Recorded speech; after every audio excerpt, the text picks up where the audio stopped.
നമസ്കാരം.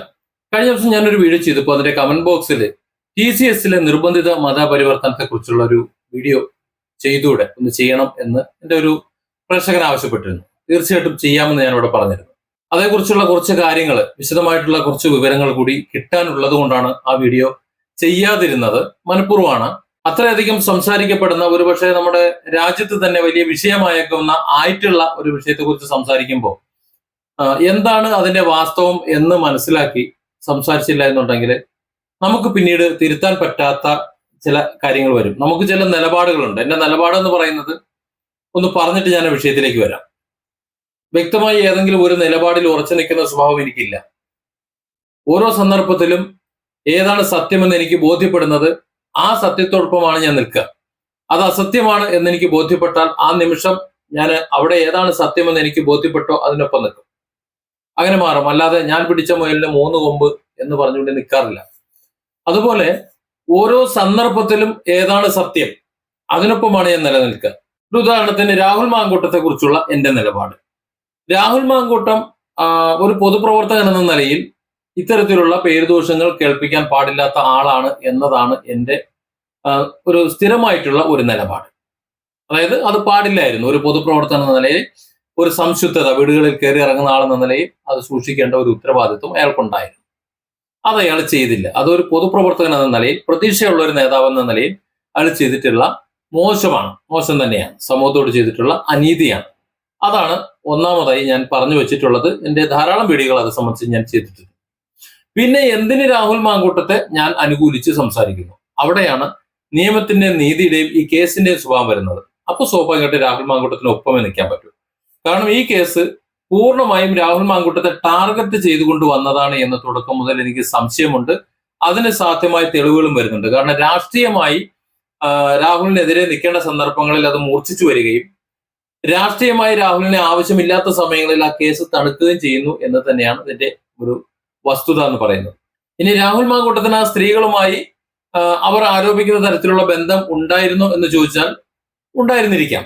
അവർ തമ്മിൽ അത്തരത്തിലുള്ള ബന്ധം ഉണ്ടായിരുന്നിരിക്കാം. പിന്നെ അവർ തെറ്റിയിട്ടുണ്ടാകാം. അതുകൊണ്ട് കേസ് കൊടുത്തതും ആകാം. എനിക്കറിയില്ല, ആകാം.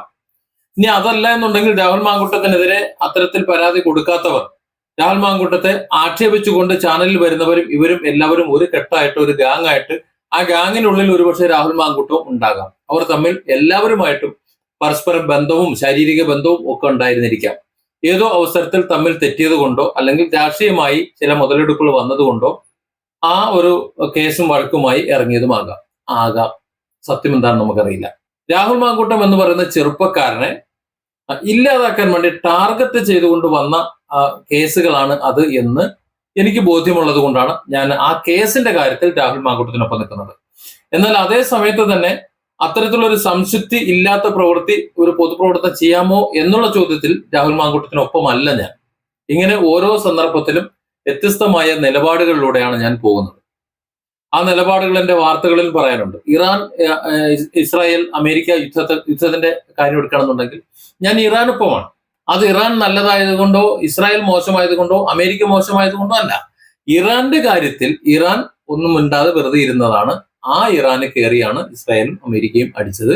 അതുകൊണ്ട് വെറുതെ ഇരുന്ന ഇറാന് കയറി അങ്ങോട്ട് അടിച്ചത് കൊണ്ട് ഇറാന്റെ ഭാഗത്താണ് ന്യായം. അതാണ് ഞാൻ പറയുന്നത്. TCSലെ ഒരു വിഷയം കൈകാര്യം ചെയ്യുമ്പോൾ സ്വാഭാവികമായിട്ടും അതിന്റെ കാര്യങ്ങൾ വളരെ വ്യക്തമായി മനസ്സിലാക്കാതെ ബോധ്യപ്പെടാതെ നമ്മൾ വീഡിയോ ചെയ്താൽ പിന്നീട് ഒരു പക്ഷേ നമുക്ക് തിരുത്താൻ കഴിയാത്ത സാഹചര്യമുണ്ടാകും. കാരണം ഇത് മതപരമായിട്ടും സാമൂഹ്യമായിട്ടും ഒക്കെ നമുക്ക് വലിയ പ്രത്യാഘാതങ്ങൾ ഉണ്ടാക്കാൻ സാധ്യതയുള്ള ഒരു വിഷയമാണ്.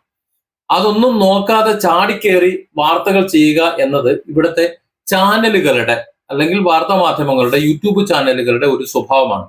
പത്രങ്ങളും മാസികകളും അങ്ങനെ ആഘോഷിച്ചൊരു കേസാണ് കരുണാകരന്റെ അന്നത്തെ മറിയ റഷീദയും ചാരക്കേസും അങ്ങനെ അതുമായിട്ട് ബന്ധപ്പെട്ടുള്ള കേസുകൾ. പിന്നെ അത്തരമൊരു കേസേ ഇല്ല എന്ന് പിന്നെ തെളിഞ്ഞു.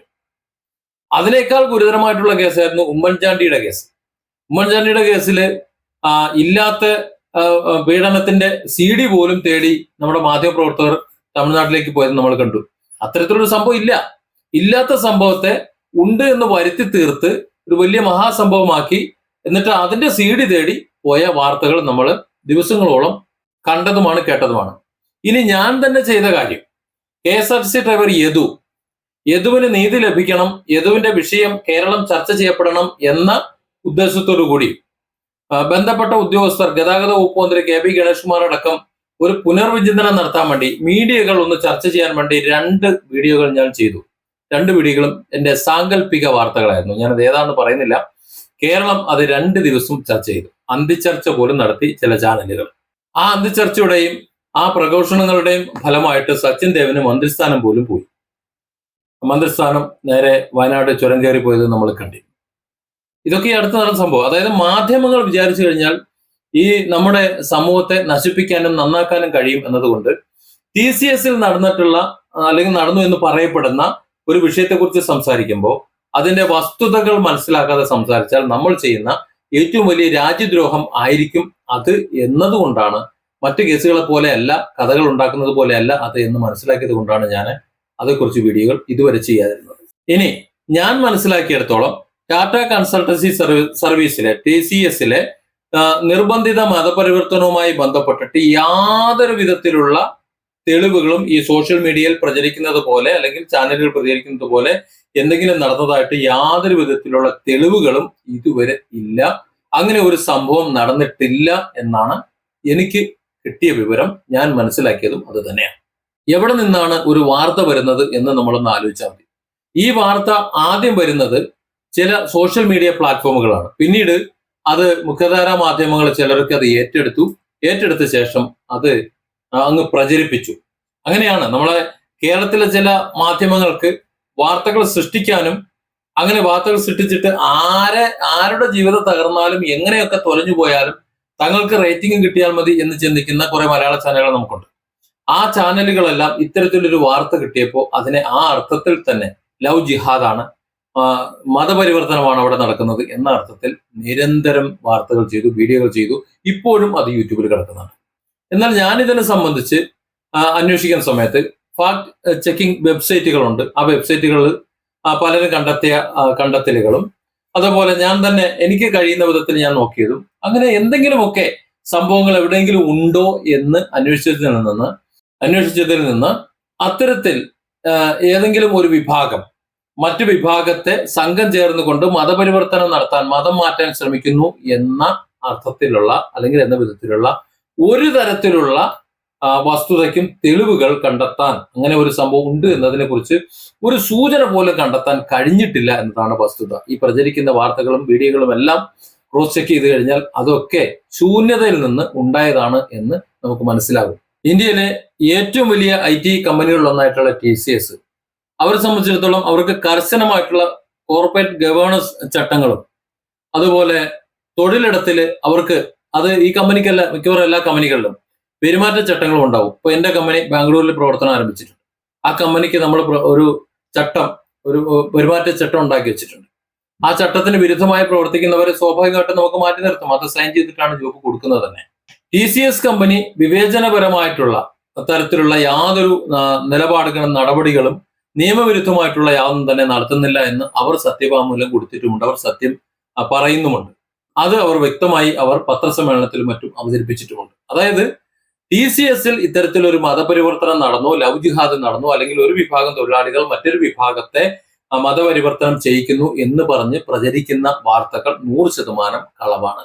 ഒന്നുകിൽ ഒരു വാർത്താ ദാരിദ്ര്യം ആരെങ്കിലും ഉണ്ടാക്കി ആ വാർത്തകൾ കൊണ്ട് ചർച്ച ചെയ്യട്ടെ, വാർത്താ ദാരിദ്ര്യം, പുതിയ വാർത്ത ഉണ്ടാക്കാമല്ലോ, അങ്ങനെ വാർത്തകൾ ഉണ്ടാക്കി അതിനെക്കുറിച്ച് ചർച്ച ചെയ്യുന്നു. ഞാൻ നേരത്തെ പറഞ്ഞതുപോലെ വാർത്താ ദാരിദ്ര്യം അനുഭവിച്ച സമയത്താണ് ഞാൻ 2 വീഡിയോകൾ ചെയ്തത്.